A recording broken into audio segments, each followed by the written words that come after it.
Afghanistan. War in the Hindu Kush.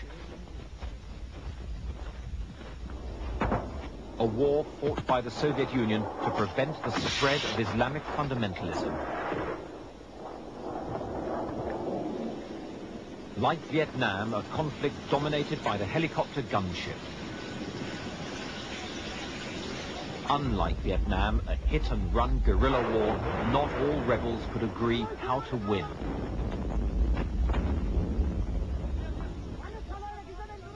And one fought in often atrocious conditions for which the Soviets were untrained and unprepared. Afghanistan is a remote, landlocked country whose closeness to Iran's Islamic Revolution scared the Kremlin. It's also a wild, mountainous country with few metal roads. This lack of easy communications dictated a two-pronged invasion to secure the capital, Kabul, and the towns along the road system.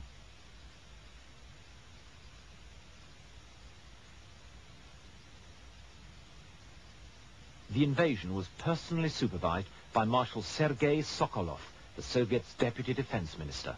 Extensively experienced as a wartime tank general, he was a hawkish commander, but a conservative tactician who soon faced a federation of 24 major guerrilla groups. 1,800 T-62 tanks transported from the plains of Soviet Turkestan to the edge of the Hindu Kush Mountains. It's New Year 1980, and a Soviet army occupies a neighboring country. This was the limited contingent of Soviet forces in Afghanistan, the 40th Army, numbering 80,000 men now, but rising in time to 152,000, one-third the strength of United States forces at their peak in Vietnam. Over 2,000 armored fighting vehicles now began to make their presence felt on Afghanistan's few roads.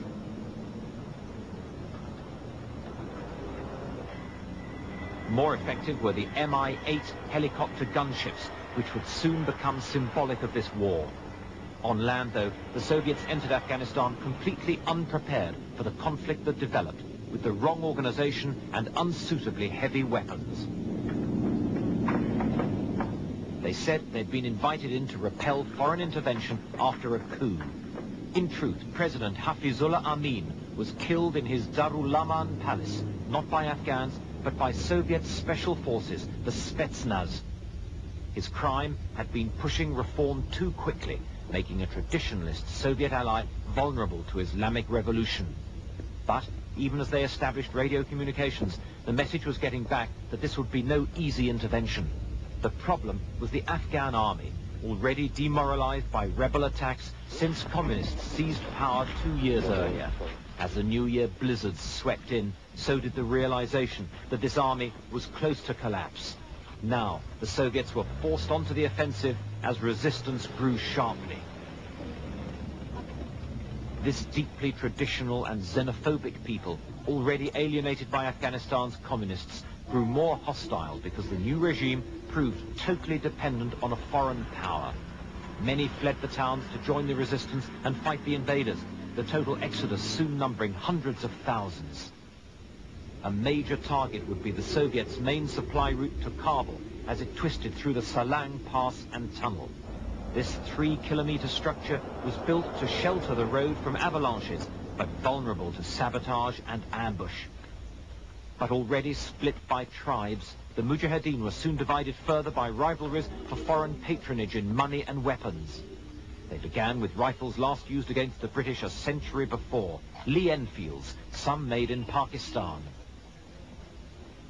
There, in the border town of Peshawar, a busy cottage industry sprang up as gunsmiths opened tiny workshops to make exact copies of all sorts of firearms. United States funding paid for firearms orders of up to 30,000 weapons at a time.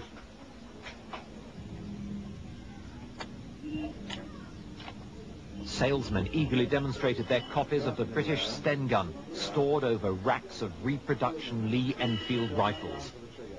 Some weapons were more ingenious, like this firearm disguised as a walking stick.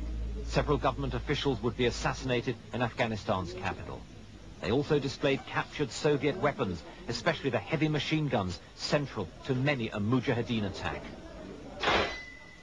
But most popular of all were the Kalashnikovs, known as Kalikovs by the rebels, who swore to fight or die. We want to fulfill our duties, and if we are killed, we are killed in the way of God Almighty. So we haven't lost anything, it's a victory by itself. So we are determined to fight to the last. The resistance concentrated much of its efforts close to the border with Pakistan, where Peshawar offered sanctuary and supplies. The Salang Pass and the Panjshir Valley saw concentrated action by Mujahideen groups reinforced along several key border routes. In early 1980, the Mujahideen resistance controlled 90% of the countryside, though popular outrage at the invasion provided more volunteers than they could arm.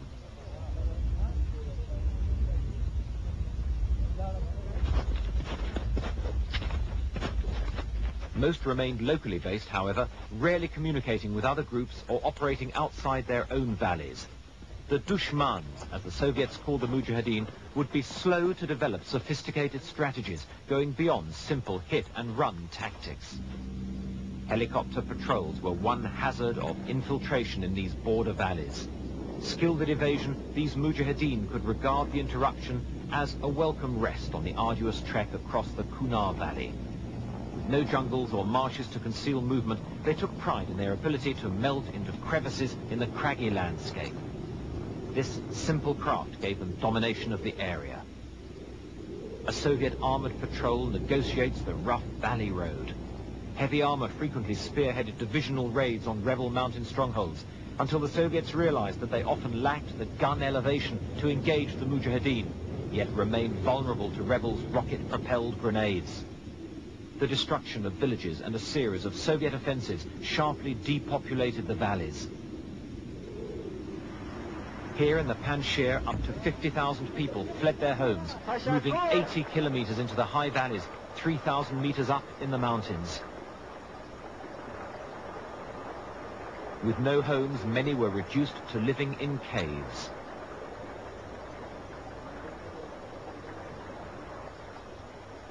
Mujahideen infiltrating along the river found that, with work stopped on the land, food supplies were badly disrupted. And they already faced natural hazards that divided Mujahideen groups one from another. The logistics of moving men and munitions under these conditions severely handicapped the ability of many rebel groups to stage sustained operations.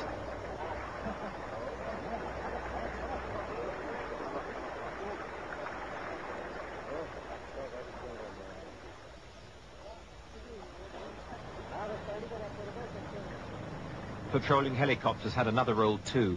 Thousands of butterfly anti-personnel mines were dropped to disrupt Mujahideen movements.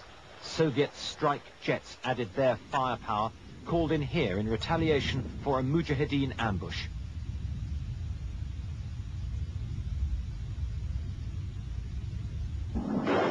But it was usually the villagers that suffered, not the rebels.